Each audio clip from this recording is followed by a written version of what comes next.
All right, we're in business. And there's that wonderful Stacy.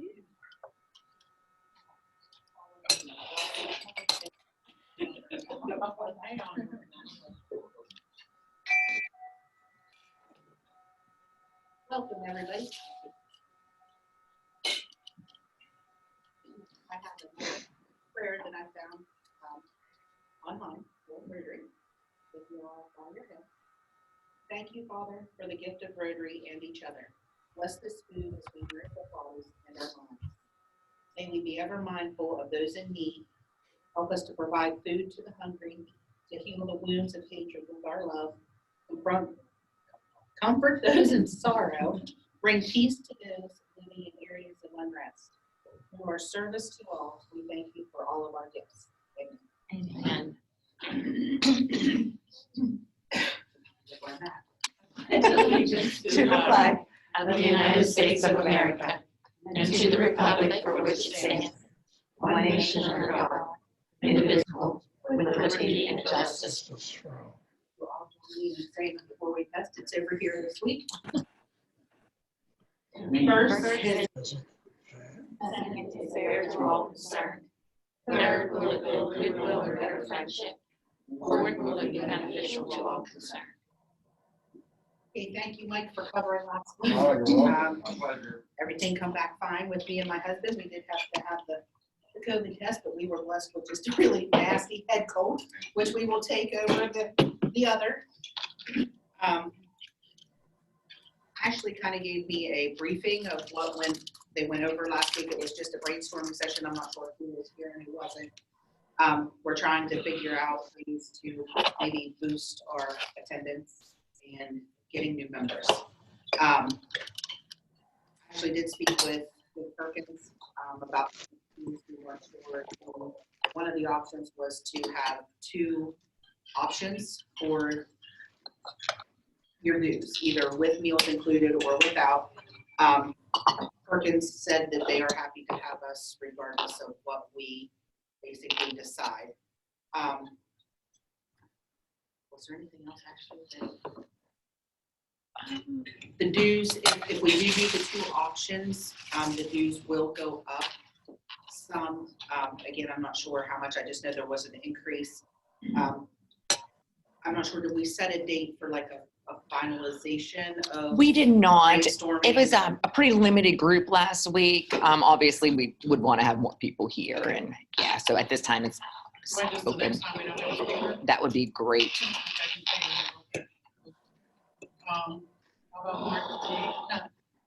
Love it. So March 10th will be our next brainstorming session. My schedule's pretty busy. I don't know if I can do that day. Listen, Jody. Good Lord willing, I'll be here. I said Wednesdays for some reason have just been the day. I've got 3 meetings scheduled for today. I've got construction going on in our lobby. I mean, it's been a nightmare. But Wednesdays seem to be the go-to day for Everything. I don't know why. That's why I've missed a lot. Yeah, when I first started with Rotary, it was like Wednesdays was like the free day. There was nothing, and now it's like everybody's congregating to the middle of the week. Trying to think what we went over the week before, if there was anything. I do know there was the Shelley had applied for the 2 grants. I have not heard back from her yet. But she was going to do the 2nd round of Wellspring donations. I haven't seen any pictures, so maybe I'll contact her and see if she had an opportunity, if Stacy got back to her. I do know that they did put out a paper meeting for the COVID, like the vaccination clinics, and I know Sharon was volunteering and Bonnie was volunteering. If we have a 3rd person, we can use it as community service. So if that's something that anyone has time to do. I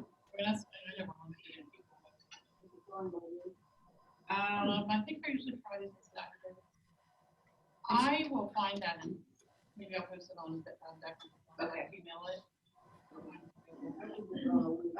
let me, That's a good time for us to be out in the public doing something.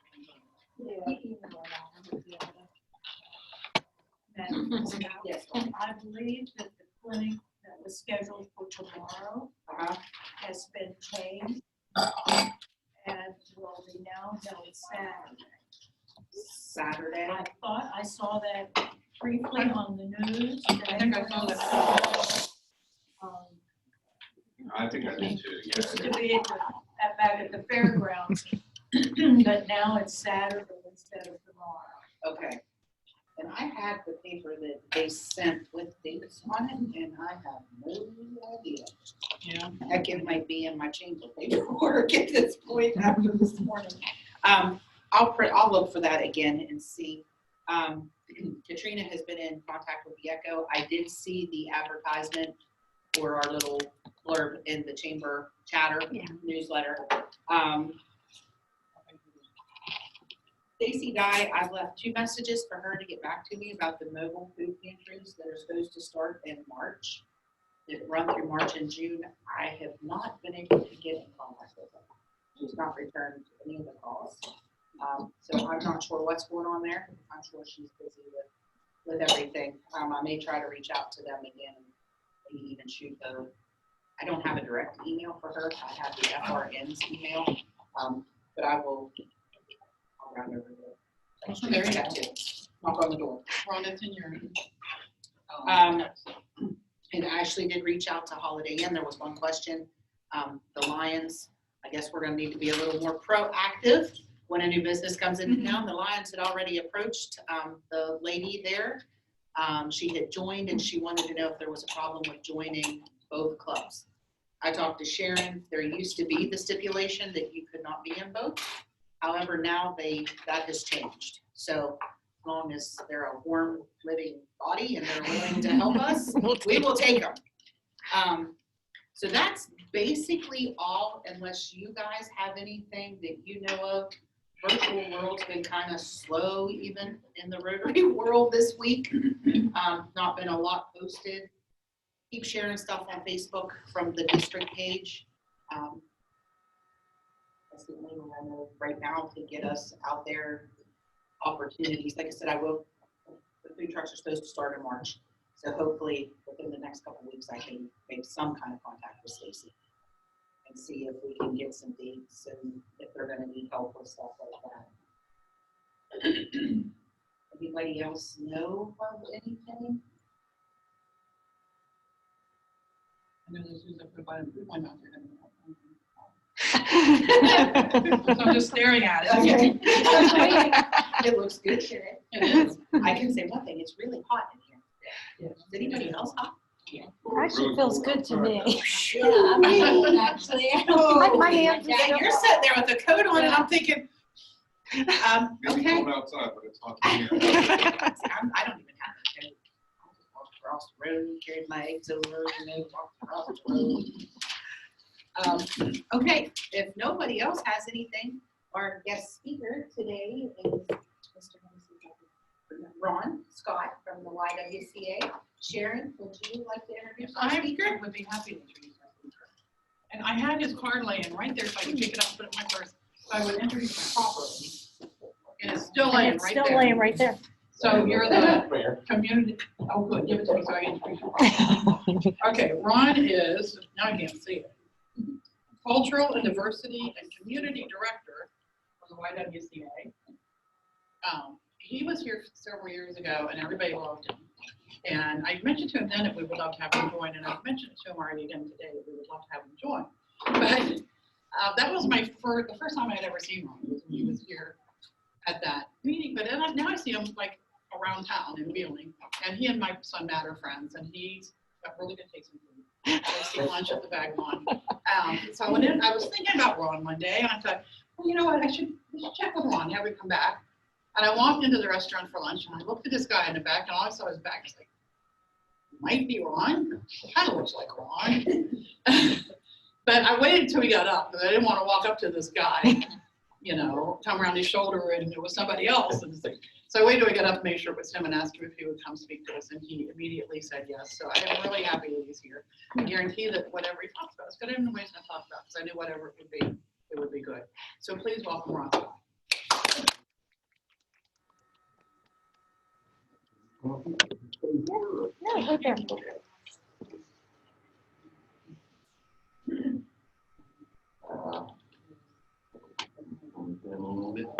there.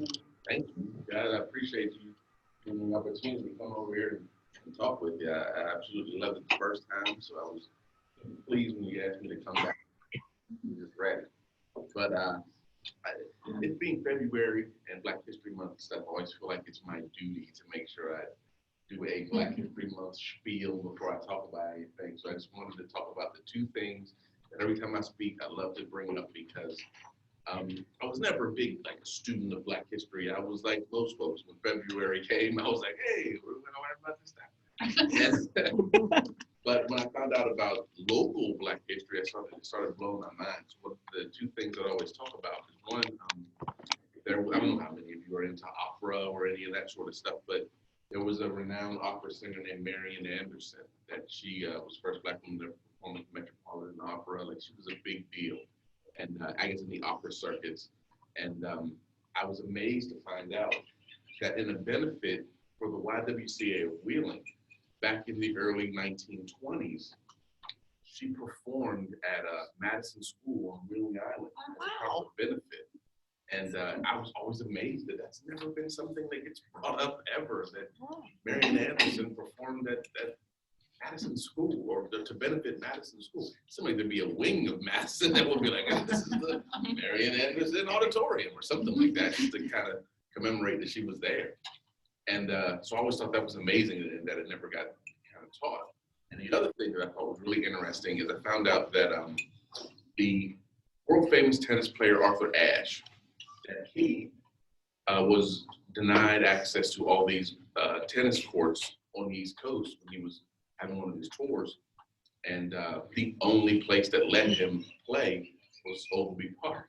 Wow. So one of the few times on the East Coast that Arthur Ashe got to play tennis was at Ogilvy Park's tennis courts. And I always like to juxtapose it with the idea that Arthur Ashe was allowed access to play at Ogilvy Park in their tennis courts right across from the museum that holds the bell that used to alert everyone in Wheeling that there were slaves at the auction to be sold. I always thought it was the strangest thing that all this is happening in this close proximity, because those kind of things are always super interesting to me.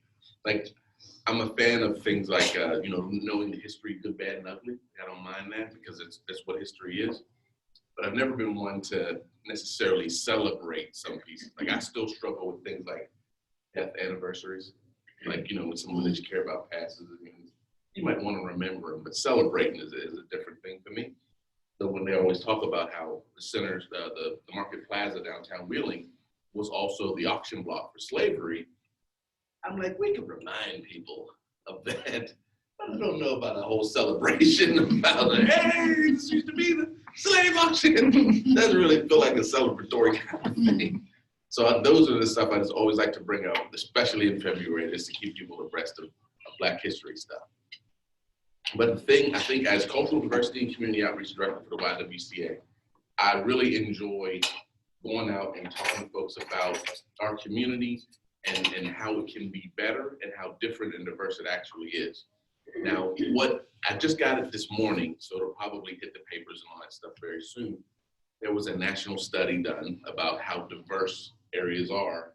And unfortunately, out of over 500, we ended up ranking about 493rd. But we're still ahead of a few people, which is always a plus. Positive element. But I always want to make sure that the progress gets highlighted too, because I'm sure you guys have seen we've done a lot in the area of diversity, with the election of Rosemary Ketchum, the new adaptation of recognizing racism as a public health crisis in Wheeling. So we're making strides, big strides, but they don't necessarily translate into the numbers that this article was keeping track of. So it kind of makes it look like we're doing a lot worse than we actually are. We're doing pretty good. But, and things like the Indian festival, when we could have festivals, those things, because when I was growing up, the idea of us having an Indian festival in downtown Wheeling was mind-blowing.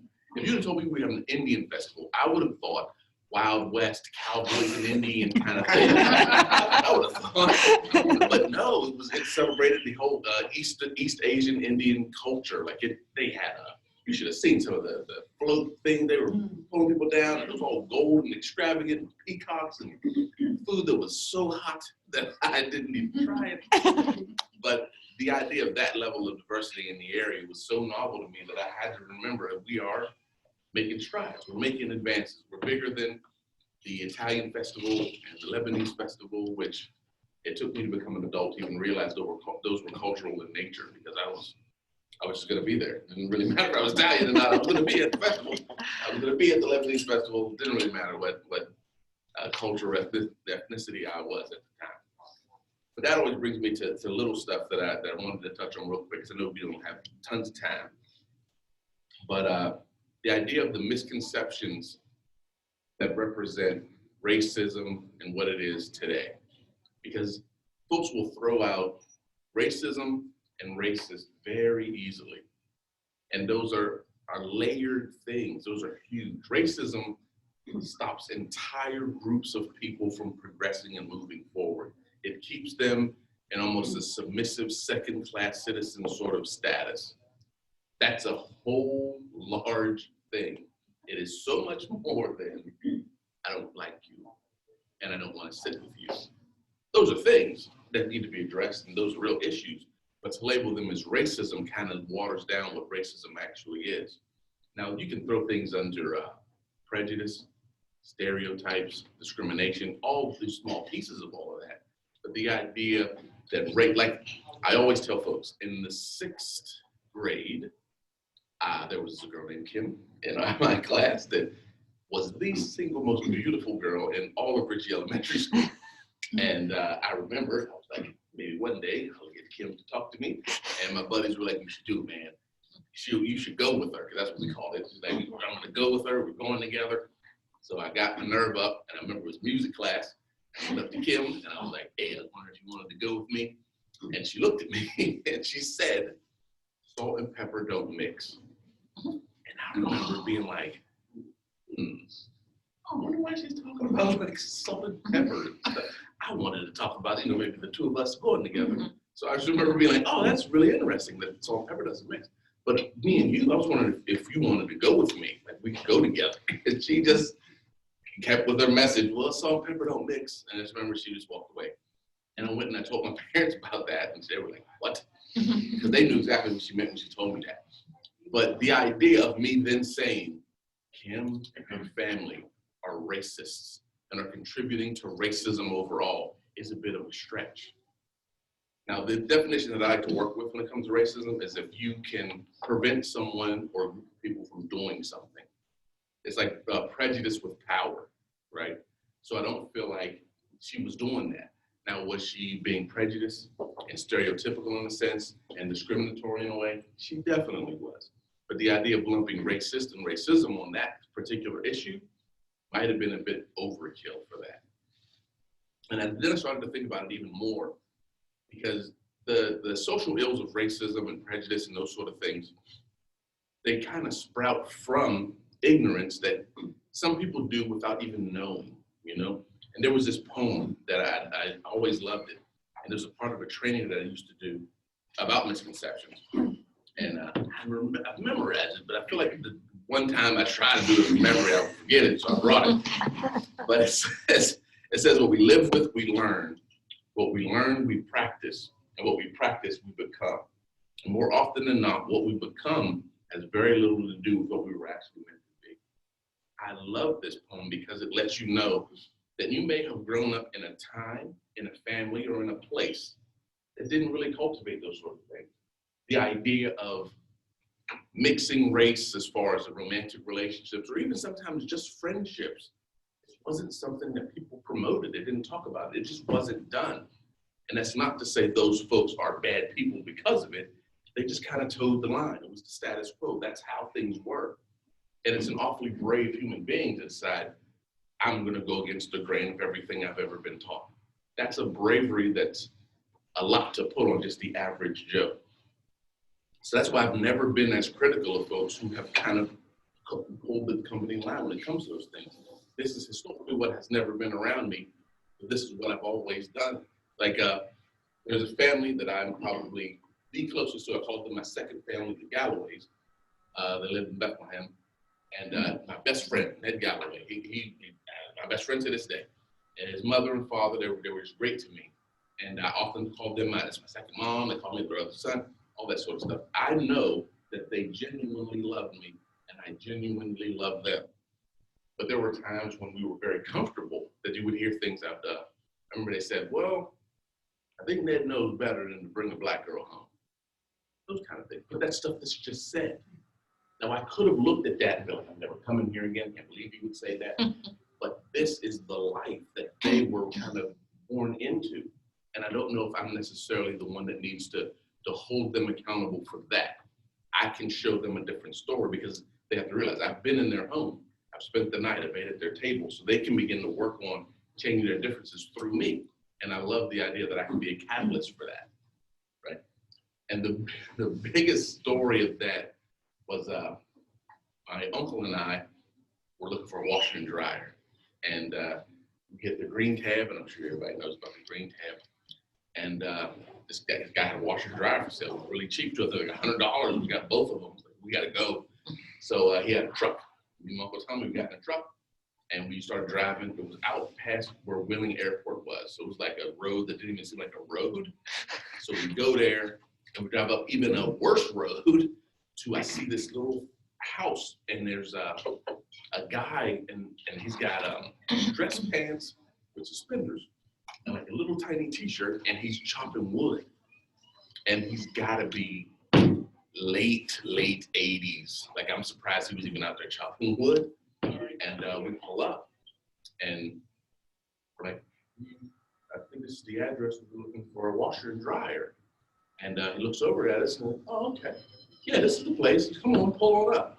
And he turns to the house, and this woman appears in the door frame. She seems even older than him. And without blinking an eye, he just turns and he goes, hey, Billy, a couple of niggas are here to see about the washer and dryer. And we were just kind of stunned, like, huh. So then we're thinking, do we rush him? Like, do we just jump out and walk this guy, this 80-year-old guy who does have an axe, but I think we can take him. But I think we had to, at that moment, realize that this is what he lives in. This is the truth that he lives in. This is his world, and we are in it right now. So what we can't do is give him any further ammunition to keep this idea that he has in his head. We also can't reverse 80 years of what he's learned all this time. And it's odd because his demeanor and the way he acted to us was so inviting. I mean, they got us drinks. They showed us pieces about the washer and dryer that we didn't even realize. And he was helping us load stuff into the truck. He was just the nicest, sweetest guy. And I think maybe the wife may have mentioned something to him about him saying that or something, but he just didn't. I just remember him being like, oh, these are some good boys. They're fine. Mm-hmm. And that's one of those things that you have to learn the more experience you have in that. It's tough to paint everybody with one broad stroke, to think that the folks that are 80 and 90 years old are going to have these enlightened views, because that's not how the world was at that time. That's not the world that they're living in. So those expectations are a bit much for them. But I tried. There's a woman named Jane Elliott who came up with this idea of ways to combat racism, because she's of the belief, and I'm turning that way, that you can not agree with racism, or you can actively combat it, all right? But some people believe that there isn't you have to be either with it or against it. You're either working against it or you're with it. Not necessarily there yet, but I do know there's a difference than when you actively combat that sort of thing. So I brought some tips. There's some things that I think people can do if they want to try it. And some of them are tough. And I think it's tough when you're a part of the majority. And I think a lot of these will be difficult for white folks in this area to try to do. It's just going to be difficult. Like the first one, arrange to be in the company of several people who are of a different race. That's tough around here. Now, it's easy to be there at 1 or 2. We're like, hey, that's Jerome from down the street. I know that guy. He's a fellow.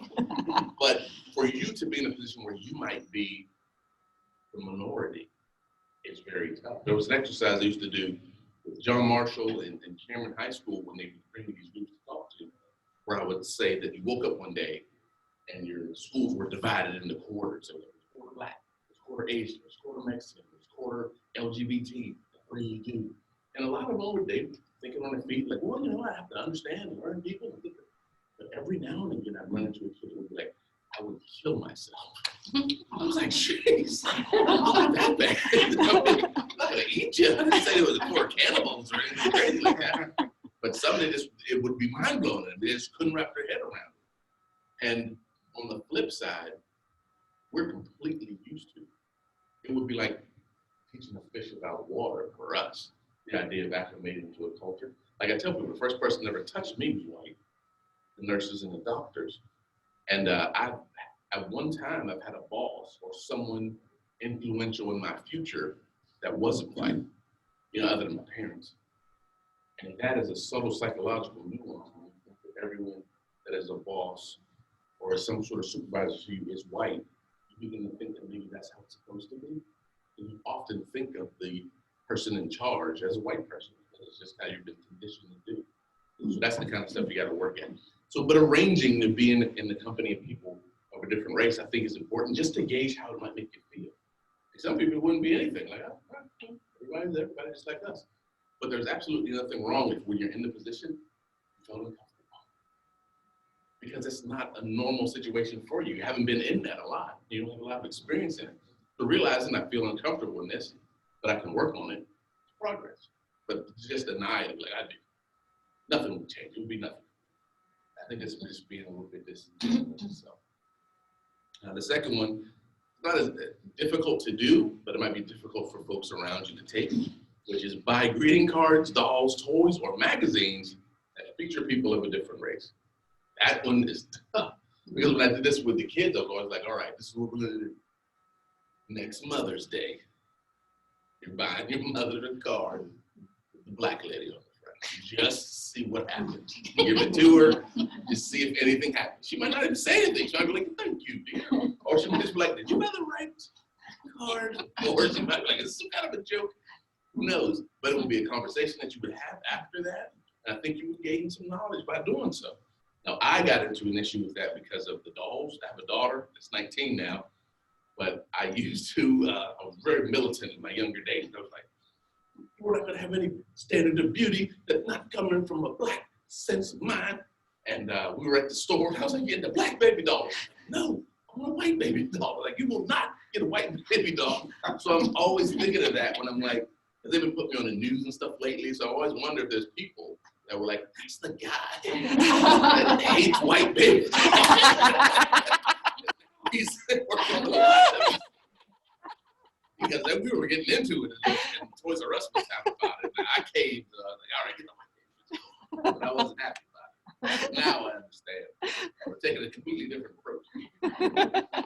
And it is, I don't know if this is anything that you guys even realize, but it's something as a black person when you come into like a doctor's office or a dentist's office, in the magazines that they have, there would be one that kind of relates.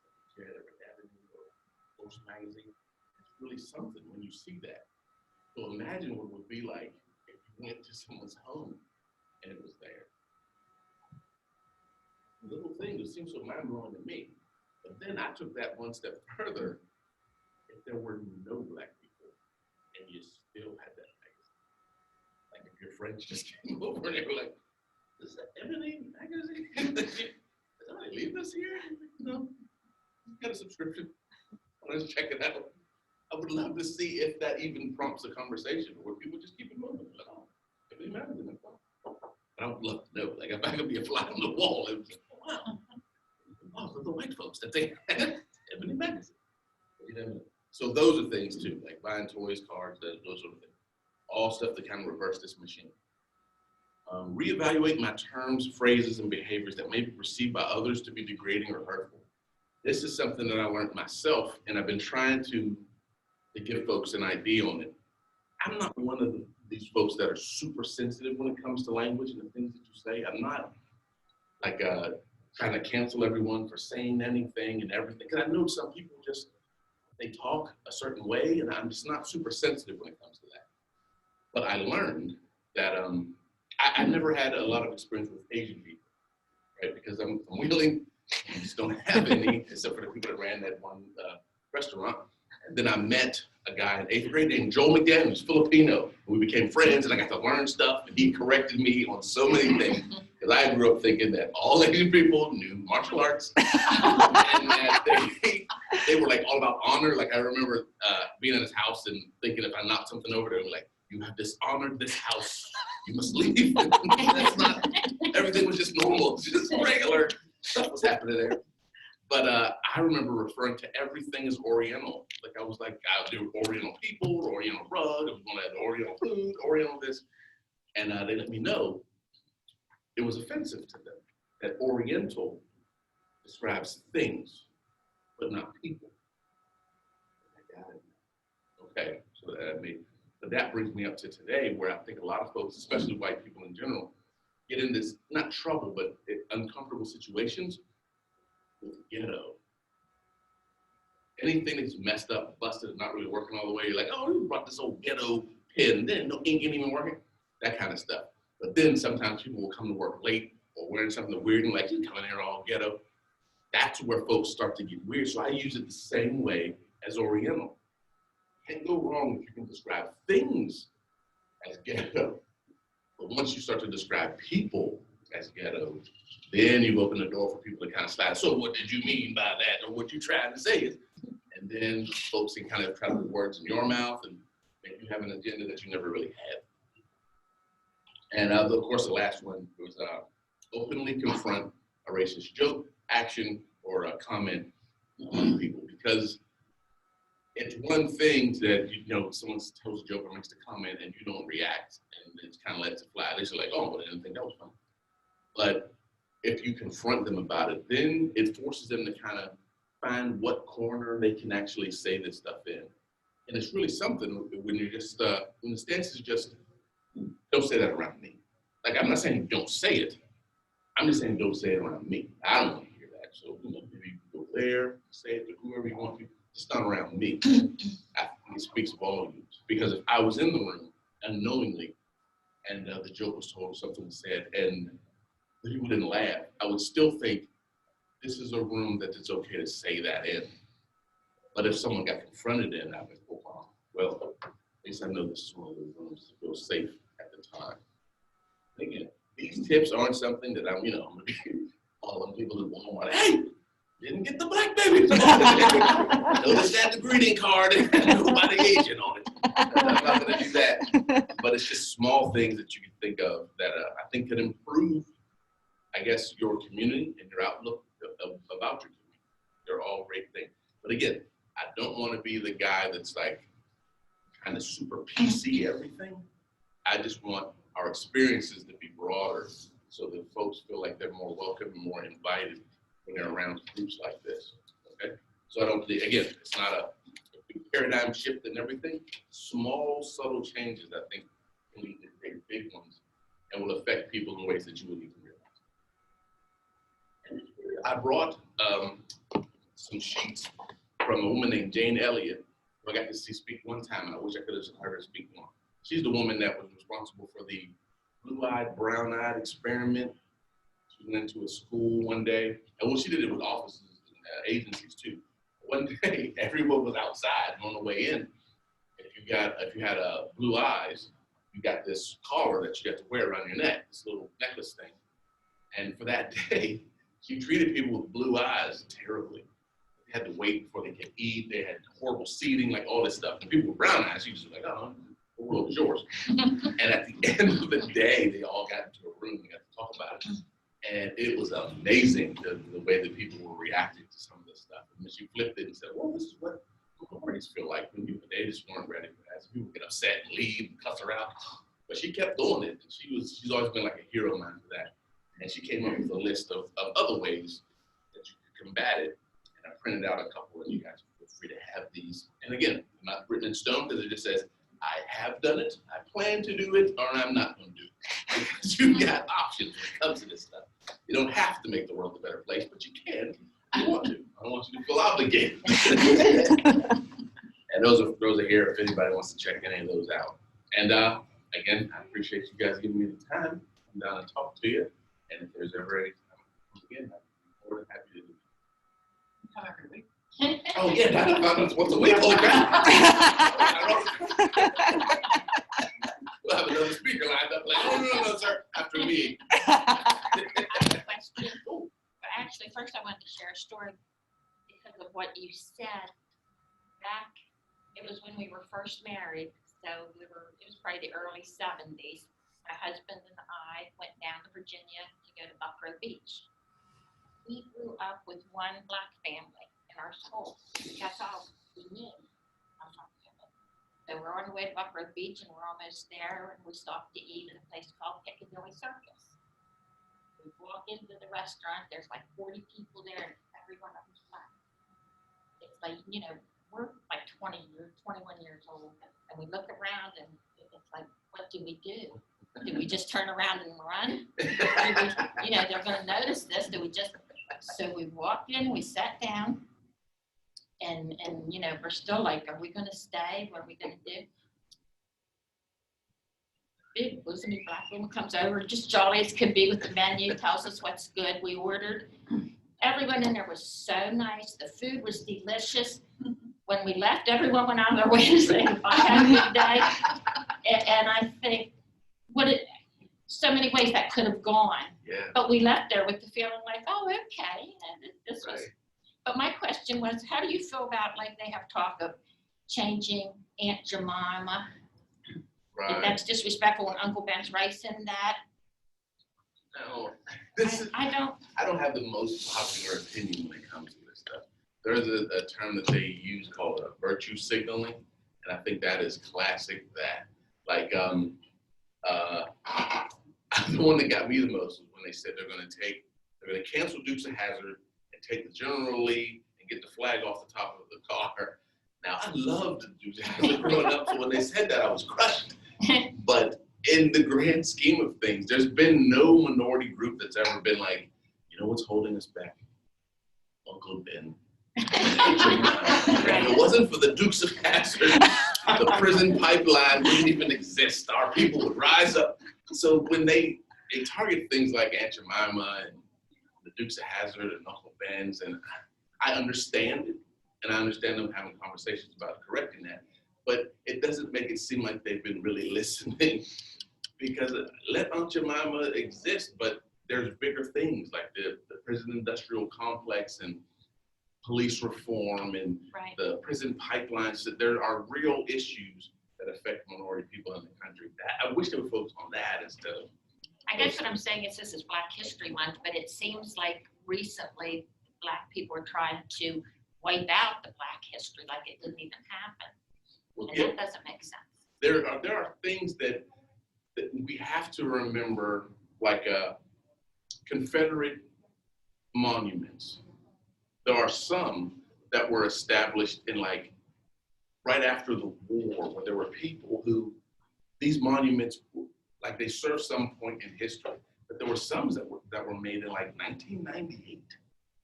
So I'm a little leery about those, but this guy was nothing but a Confederate general. Like he didn't go on to do other things. And one of the things that I think, I lost some points with people was we have a juvenile mental health center in Wheeling called Robert C. Byrd Center.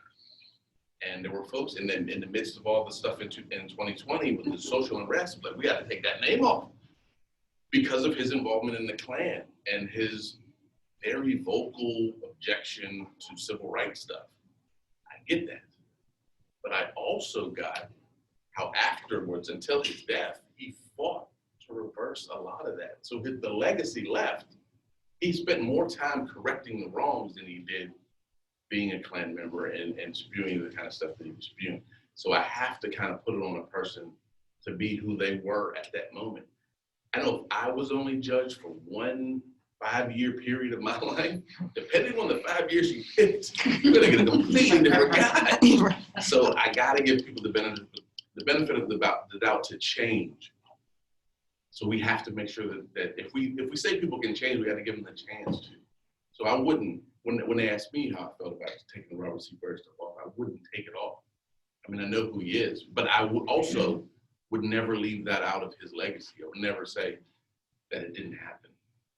Right. And I know there's a lot of folks who want pieces of history wiped away because of what it feels to them. Like, I do agree with the people who want some schools. There are certain schools that were named after Confederate generals that were just brutal when it comes to slavery and their treatment of Black folks and their stances on them. I can understand changing those because you're going to have students that are going to come through there and they're playing for teams and are so proud to be, I'm an Andrew Jackson there, yeah. Not really realizing what you kind of represent in a lot of ways. But there are other things like the Robert C. Byrd stuff that I'm like, come on, man. So I get what you're saying. I do got a question. So as you know, and there's a lot of professional teams having to change their team names because of the team names, being, offensive. Obviously Washington's football team had to. The Cleveland Indians are gonna. There's I guess rumors now that they're gonna have to change their name. At this point in time, I'm just wondering. At this point in time, is it necessary to make those changes, or is it, For me, I would talk to the groups. Like, we still have Yeah. Native Americans in the Oh, country. yeah. So I would just get with them. Like, yeah. now, I don't know if the Redskins was the one we needed to really talk about.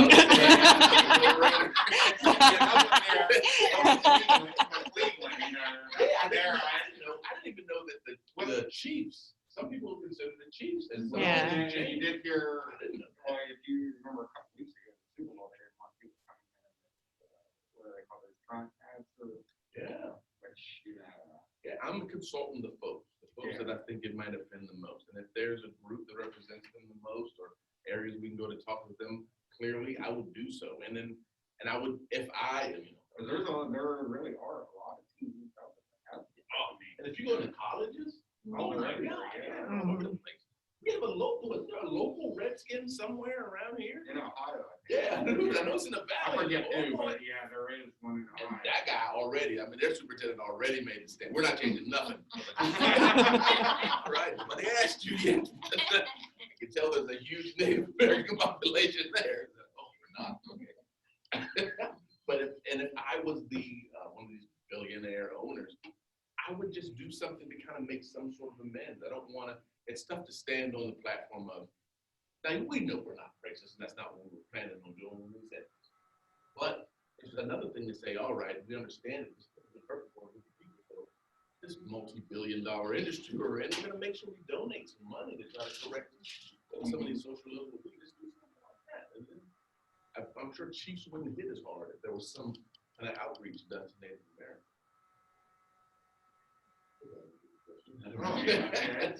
It's a tough subject. I mean, really. I mean, there's pros and cons with whatever the system is.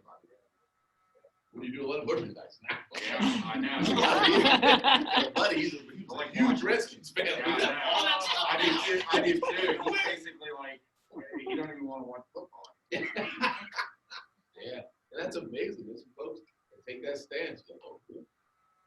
Redskins, all right. I'm not watching anything. You were talking about the baby doll, and when we were growing up, at my grandmama's house, my mom was born in Pop was always the one he worked. Grandma was a stay-at-home. She lived in the Majorsville area, towards beyond Cameron, that area. My mom decided when she was a little young, she wanted to walk through. My pap, God bless him, he's the one who done all the Christmas shopping because he worked in town. He worked and he worked and he worked.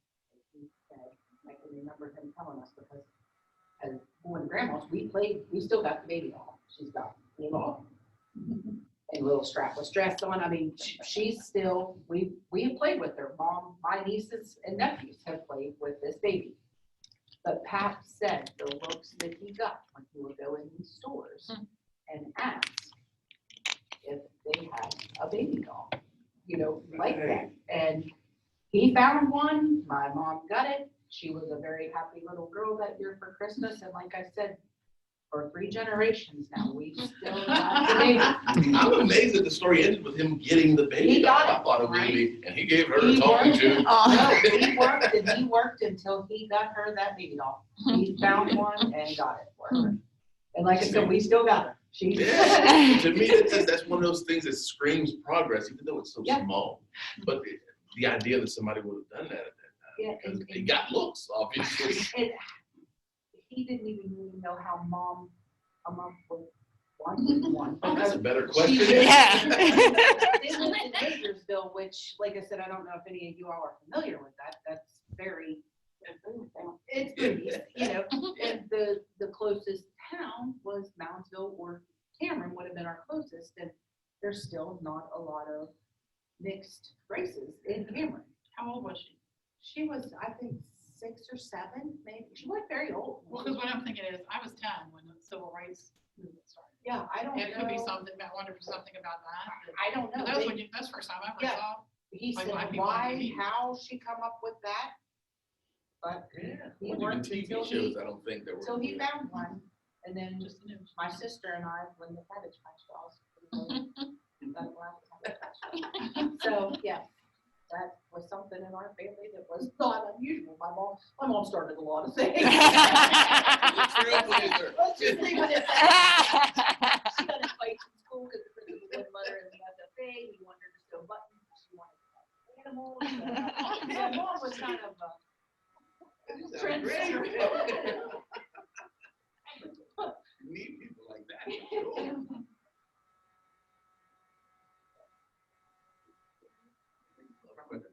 Oh, you guys are- Very good. Thank you Yeah. very You much. know, I love coming to I work, forgot to bring you. even if it wasn't for the lunch. And we would love to have you every week. Yeah, I thought we already had a member. I mean, I thought we already had some of our staff members already, I thought.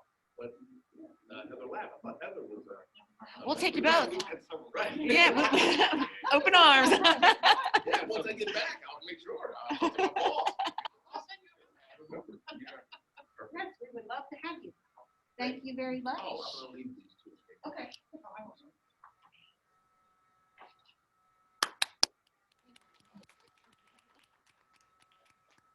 Okay, here's the papers that we'll just pass them around.